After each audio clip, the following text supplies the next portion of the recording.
Movie के शुरू में हम एक खौफनाक सीन देखते हैं। एक आदमी ऊपर से एक रूम में गिरता है और वो घबराया हुआ है। वो किसी चीज को तलाश कर रहा है और साथ ही इस रूम की वॉल्स सिकुड़ने लगती हैं। वो कोई ऐसी चीज ढूंढ रहा है जिसकी मदद से वो इस रूम से बाहर जा सके, लेकिन वो कामयाब नहीं होता। रूम की दीवारें सेंटर में आकर मिल जाती हैं और वो आदमी इनमें फंस जाता है। अब नेक्स्ट सीन में हम एक कॉलेज में एक स्टूडेंट जोई को देखते हैं। जोई फिजिक्स में बहुत शार्प है। दूसरा करैक्टर जैसन का है। वो स्टॉक मार्केटिंग में एक्सपर्ट है। वो बिजनेस में बहुत कामयाब है क्योंकि उसे रिस्क लेना पसंद है। तीसरा करैक्टर बेन का है, जिसे हमने कहानी के शुरू में रूम के अंदर मरता हुआ देखा था।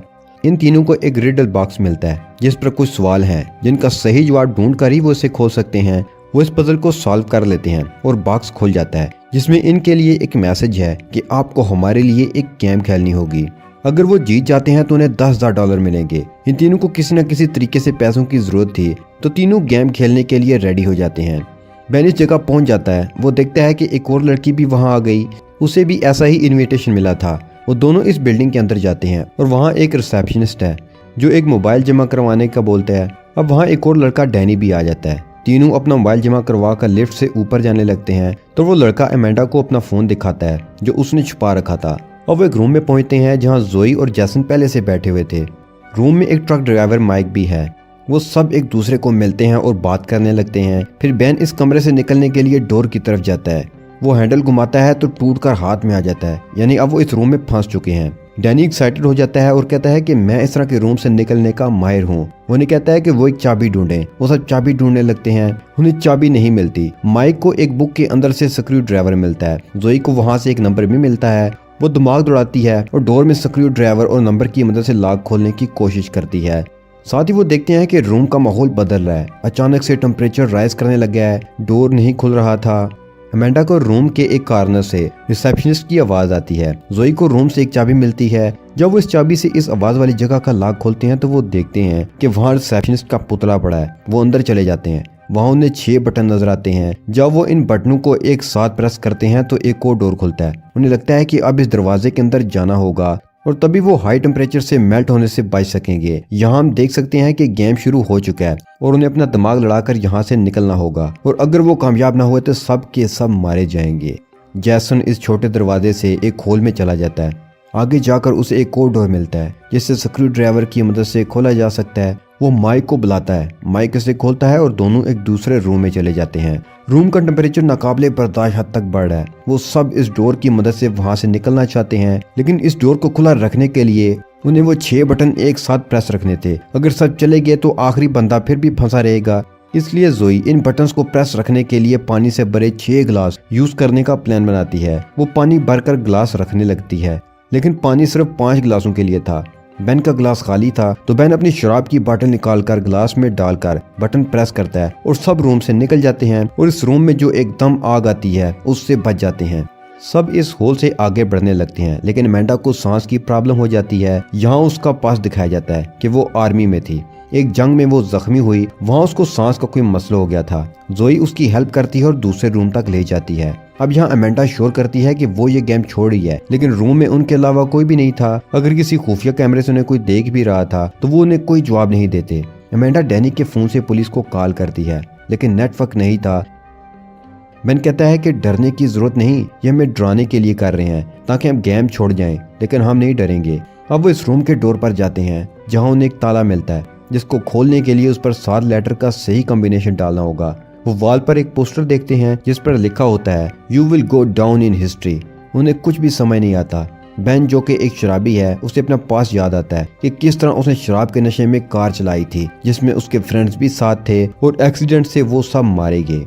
बेन वहाँ वॉल पर लटके हिरन के सर को देखता है जहाँ 7 अल्फाबेट्स हैं। अब वो इन 7 लेटर को इस लॉक में अरेंज करते हैं तो लॉक खुल जाता है। जब वो बाहर आते हैं तो मुश्किल और बढ़ती हुई नजर आती है। वो बाहर नहीं आए थे, बल्कि ये एक इल्यूजन था। उन्हें बर्फानी इलाका नजर आता है जहाँ स्नो पड़ी हुई है, दरख्त हैं और ठंड है, लेकिन ये एक रूम था जिसमें ये सब माहौल सेटअप किया गया था। यहाँ कैमरे भी लगे थे। डैनी जब एक वॉल को छूता है तो और ज्यादा ठंडी हवाएं आने लगती हैं। यहाँ उन्हें एक जैकेट मिलती है और सर्दी से कांप रहे हैं क्योंकि उन्होंने ऐसे कपड़े पहने थे जो समर में पहने जाते हैं, लेकिन यहाँ तो टेम्परेचर माइनस में जा रहा था। वो फैसला करते हैं कि इस जैकेट को सब बारी बारी पहनेंगे। माइक को एक फिशिंग रॉड मिलता है और वो एक खड्डे में पानी के अंदर फिशिंग की तरह रॉड डालते हैं कि शायद उन्हें चाबी मिल जाए। इसी दौरान डैनी जहां बर्फ पर चल रहा होता है तो उसके नीचे बर्फ की तह टूट जाती है और वो नीचे पानी में गिर जाता है। ठंड की वजह से बर्फ फिर से फौरन जम जाती है और वो पानी में फंस जाता है। इससे पहले कि वो इसे बाहर निकालते, ठंडे पानी में जमकर उसकी मौत हो जाती है। ये देखकर सब दुखी हो जाते हैं और डर भी जाते हैं कि अगली बारी हमारी होगी। वो अब जल्द से जल्द इस दोजख से निकलना चाहते हैं। वो पानी के अंदर रॉड से फिर ट्राई करते हैं तो उन्हें एक बर्फ का ब्लॉक मिलता है जिसके सेंटर में चाबी नजर आती है। लेकिन यहाँ तो ठंड है, ये बर्फ कैसे पिघलाई जाए? तो वो सब अपने बॉडी के टेम्परेचर को यूज करने का प्लान बनाते हैं। वो अपने हाथ इस पर रखते हैं जिसकी वजह से कुछ देर के बाद बर्फ पिघलती है और चाबी मिल जाती है। वो डोर खोलकर दूसरे रूम में पहुंच जाते हैं। यहाँ टेम्परेचर ठीक है, ये एक कैसीनो की तरह का रूम था और सब कुछ उल्टा था, यानी वो छत पर खड़े थे और फर्श ऊपर था। इन्हें ना डोर का हैंडल मिलता है ना चाबी। माइक देखता है कि ऊपर पूल में 8 नंबर बॉल गायब है। वो सब उसे ढूंढने लगते हैं। साथ ही एक गाना चलने लगता है। जब वो गाना बंद होता है तो नीचे से एक हिस्सा टूट कर नीचे गिर जाता है। वो सब साइड पर खड़े हो जाते हैं। अब सब समझ जाते हैं कि जब जब गाना प्ले होगा उसके बंद होने पर नीचे से कोई एक हिस्सा टूट कर गिर जाएगा और हमें उससे बजते हुए गाने के बंद होने से पहले पहले कुछ न कुछ करना होगा। अमेंडा ऊपर की तरफ चढ़ जाती है जहाँ उसे एक लॉकर मिलता है जिसे खोलने के लिए नंबर्स डालने होते हैं। जोई को एक तस्वीर नजर आती है। उसे सही अरेंज करने पर उसे 4 नंबर मिल जाते हैं जिन्हें वो अमेंडा को बताती है कि लॉकर में लगाए, लेकिन लॉकर नहीं खुलता। जोई कहती है कि वो नंबर उल्टे डालो। यहाँ इस रूम में सब कुछ उल्टा है। वो ऐसा करती है तो लॉकर खुल जाता है। इस लॉकर से उन्हें 8वीं बॉल भी मिल जाती है। यही बॉल इस डोर का हैंडल होता है। अब एक एक करके नीचे से सारा फर्श गिर चुका है और अमेंडा बहुत मुश्किल से लटक कर दूसरी तरफ पहुंचती है, लेकिन उसका हाथ छूट जाता है और वो उस अकेले टुकड़े पर जा गिरती है जो भी गिरा नहीं है। वो बॉल अपने साथियों को देती है और फिर वो टुकड़ा भी गिर जाता है जिसके साथ अमेंडा भी इस गड्ढे में जा गिरती है। अब ये 5 प्लेयर्स बच गए हैं। वो डोर खोलकर दूसरे रूम में जाती हैं। ये रूम किसी हॉस्पिटल की तरह नजर आ रहा है। यहाँ उनकी फाइल्स पड़ी हैं। वो उन्हें पढ़ते हैं तो उन्हें एक दूसरे के बारे में पता चल जाता है। जैसन के सर्वाइवल की स्टोरी ये होती है कि वो अपने एक दोस्त के साथ समुद्र में बोट पर घूमने गया। एक हादसा हुआ और उसका दोस्त मारा गया, लेकिन जैसन सर्वाइव कर गया। जोई एक प्लेन क्रैश में बचने वाली अकेली इंसान थी। माइक एक कोयले की कान में काम करता था। कान गिर गई तो सब मारे गए, लेकिन माइक बच गया। बेन की कहानी यह है कि उसके घर में गैस लीकेज हुई जिससे उसका सारा खानदान मारा गया और सिर्फ वही था जो बच सका। अब वो इस रूम से निकलने के बारे में सोचने लगते हैं कि इस रूम से किस तरह से निकला जाए। माइक मशीन के बारे में बताता है जो दिल की धड़कन को तेज या कम कर सकती है। वो समझ जाते हैं कि इस मशीन पर उन्हें अपनी धड़कन कम से कम रखनी है, तभी डोर खुलेगा। बेन ये मशीन ट्राई करता है लेकिन कुछ भी नहीं होता। माइक इस्तेमाल करता है लेकिन धड़कन तेज हो जाती है और वो मारा जाता है। जोई गुस्से में आकर कैमरा तोड़ देती है। जैसन मशीन की पावर कम करके खुद ट्राई करता है तो वो कामयाब हो जाता है, जिससे वो डोर खुल जाता है। साथ ही रूम में कार्बन मोनोऑक्साइड जहरीली गैस फैलने लगती है। जैसन और बेन इस रूम से निकल जाते हैं, लेकिन जोई अंदर बेहोश हो जाती है।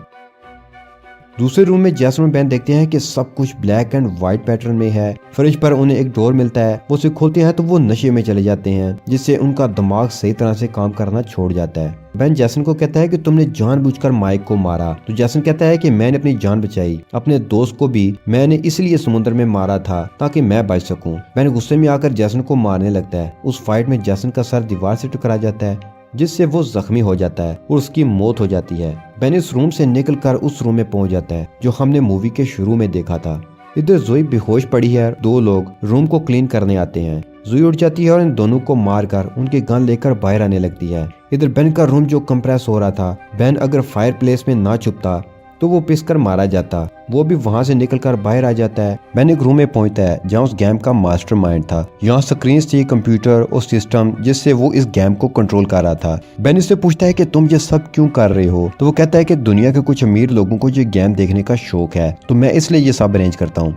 बेन उसे कहता है कि क्योंकि मैं आखिरी सर्वाइवर हूँ तो मैं गेम जीत चुका हूँ, इसलिए मुझे मेरे पैसे दो। वो मास्टरमाइंड उसे मारने लगता है। वहाँ जोई भी आ जाती है। वो उस पर फायर करती है, लेकिन वो बच जाता है। अब वो जोई पर अटैक करता है। दोनों के बीच फाइट होती है, लेकिन बेन उसकी हेल्प करता है और उसके हेड पर गोली मारकर उसे मार देता है। वो दोनों यहाँ से निकलकर पुलिस स्टेशन जाते हैं और उन्हें इसके बारे में सब बताते हैं। पुलिस इस जगह आती है, लेकिन यहाँ से सब कुछ गायब हो चुका था। उन्होंने कोई सबूत नहीं छोड़ा था। वहीं वो वॉल पर वुटेंग नेम देखते हैं, जो कि इस गेम का असली मास्टरमाइंड होता है, लेकिन वो कहाँ है, कौन, किसी को नहीं पता। अब हम 6 मंथ बाद का सीन देखते हैं। बेन और जोई फिर से मिलते हैं। जोई से बताती है कि वो टैंक को ढूंढ रही है। उसे मैनहट्टन की एक बिल्डिंग के बारे में पता चला है और अगली गेम उसी बिल्डिंग में होगी। जोई उसे वहां चलने पर राजी करती है। फिर हम देखते हैं कि जोई और बेन एक प्लेन में हैं, लेकिन वो प्लेन क्रैश कर जाता है जिसमें दोनों मारे जाते हैं और यहीं पर यह मूवी खत्म हो जाती है।